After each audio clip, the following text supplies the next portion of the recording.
My name is Stephanie Campbell.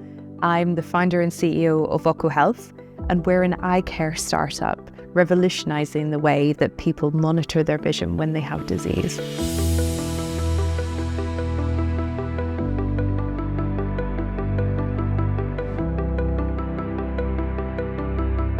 So our mission is to empower everyone to look after their own eye health.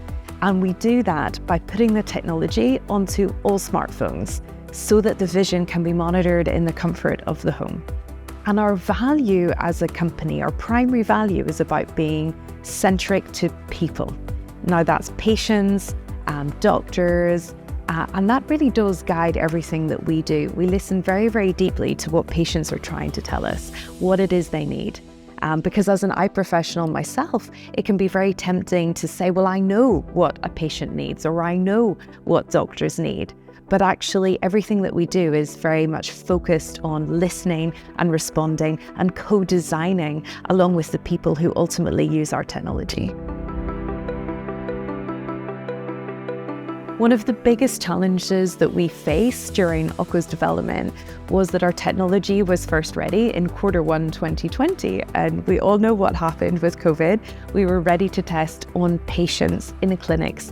And of course, the lockdowns meant that we couldn't. So we had to innovate really quickly. We worked with a charity. We got volunteers online. We used Zoom for a year to develop the technology through patient feedback, through doctor feedback. And we managed to deploy that into our early clinics, basically just online. And that was really challenging, but that really helped us to focus on being a digital first company. So I was first introduced to Plug and Play through a prospective investor. And I'm so glad that I met the team here. They have backed us twice now with funding and introduced us to some fantastic companies and also introduced us to our primary VC that we have on board since our last round. One of the most unexpected questions that I received from an investor was, why isn't this technology available already? And that was a brilliant question to hear because a lot of the time you spend trying to persuade somebody that your idea is a good one. And then sometimes you meet the investors who say, great, I totally believe in you. Why hasn't this been done already?